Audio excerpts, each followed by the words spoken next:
سامری جادوگر اور حضرت موسیٰ علیہ السلام کا واقعہ۔ فرعون کی ہلاکت کے بعد بنی اسرائیل اس کے چنگل سے آزاد ہوئے تو سب کے سب حضرت موسیٰ علیہ السلام پر ایمان لے آئے۔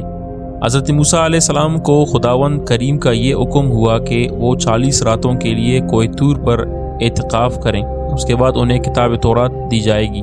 چنانچہ حضرت موسیٰ علیہ السلام کوہ طور پر چلے گئے اور بنی اسرائیل کو اپنے بھائی حضرت ہارون علیہ السلام کے سپرد کر گئے۔ اب 40 دن تک دن بھر روزہ رکھتے اور ساری رات عبادت میں مشغول رہتے، جبکہ دوسری طرف بنی اسرائیل میں ایک شخص رہا کرتا تھا جس کا نام سامری تھا، جو طبی طور پر نہایت گمراہ کن آدمی تھا۔ اس کی ماں نے برادری میں رسوائی اور بدنامی کے ڈر سے اس کو پیدا ہوتے ہی پہاڑ کے غار میں چھوڑ دیا تھا۔ حضرت جبرائیل علیہ السلام نے اللہ تبارک تعالیٰ کے حکم سے اس کو اپنی انگلی سے دودھ پلا کر پالا۔ یہی وجہ تھی کہ یہ حضرت جبرائیل علیہ السلام کو پہچانتا تھا۔ اس کا پورا نام موسیٰ سامری ہے اور حضرت موسیٰ علیہ السلام کا نام بھی موسیٰ ہے۔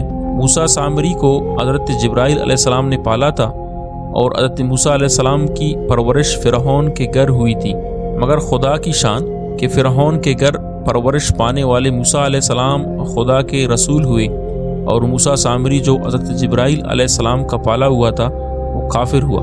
جن دنوں حضرت موسیٰ علیہ السلام کوہ طور پر اللہ کی بات میں مشغول تھے، وہیں سامری نے آپ کی غیر موجودگی کو غنیمت جانا اور اس نے بنی اسرائیل کے سونے چاندی کے زیورات کو پگھلا کر اس سے ایک بچڑا بنایا۔ پھر حضرت جبرائیل علیہ السلام کے گھوڑے کے قدموں کی خاک جو اس کے پاس محفوظ تھی، اس نے وہ خاک بچڑے کے منہ میں ڈال دی تو وہ بچڑا بولنے لگا۔ پھر سامری نے مجمع عام میں یہ تقریر شروع کر دی کہ اے بنی اسرائیل، حضرت موسیٰ علیہ السلام خدا سے بات کرنے کے لیے کوہ طور پر تشریف لے گئے ہیں، لیکن خدا تو ہم لوگوں کے پاس آ گیا ہے۔ وہ بچڑے کی طرف اشارہ کر کے بولا کہ یہی خدا ہے۔ اس نے ایسی گمراہ کن تقریر کی کہ بنی اسرائیل کو بچڑے کے خدا ہونے کا یقین آ گیا اور وہ بچڑے کو پوجنے لگے۔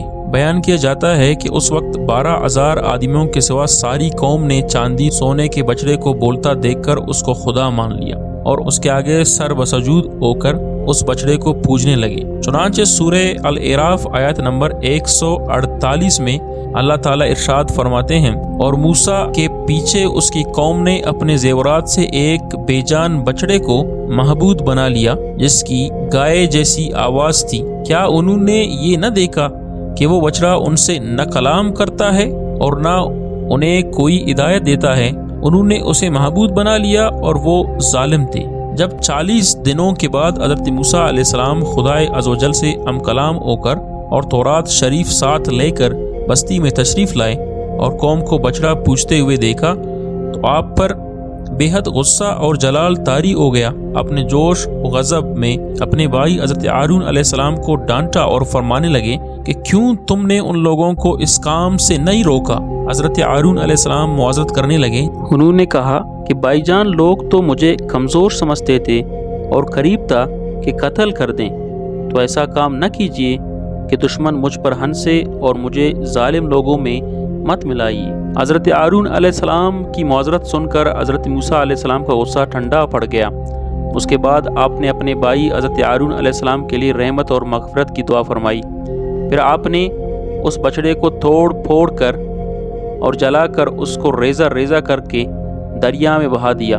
پھر اللہ تعالیٰ کا یہ حکم نازل ہوا کہ جن لوگوں نے بچڑے کی پرستش نہیں کی ہے وہ لوگ بچڑا پوجنے والوں کو قتل کریں۔ اس کے بعد حضرت موسیٰ علیہ السلام نے چن چن کر 70 آدمیوں کو ساتھ لیا اور کوہ طور پر تشریف لے گئے۔ جب لوگ کوہ طور پر طلب معذرت اور استغفار کرنے لگے تو اللہ تعالیٰ کی طرف سے آواز آئی کہ ہے بنی اسرائیل، میں ہی ہوں، میرے سوا تمہارا کوئی معبود نہیں۔ میں نے ہی تم لوگوں کو فرعون کے ظلم سے نجات دے کر تم لوگوں کو فرعون کے ظلم سے بچایا، لہٰذا تم لوگ فقط میری ہی عبادت کرو اور میرے سوا کسی کو مت پوچھو۔ اللہ تعالیٰ کا یہ کلام سن کر یہ 70 آدمی یک زبان ہو کر کہنے لگے کہ ہے موسیٰ علیہ السلام، ہم ہرگز آپ کی بات نہیں مانیں گے جب تک ہم اللہ تعالیٰ کو اپنے سامنے نہ دیکھ لیں۔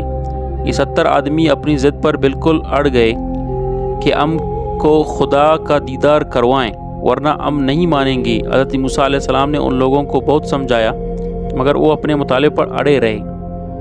پھر اللہ تعالیٰ نے اپنے غضب و جلال کا اظہار اس طرح فرمایا کہ ایک فرشتہ آیا اور اس نے ایک ایسی خوفناک چیخ ماری کہ خوف و دہشت سے ان لوگوں کے دل پھٹ گئے اور یہ 70 آدمی مر گئے۔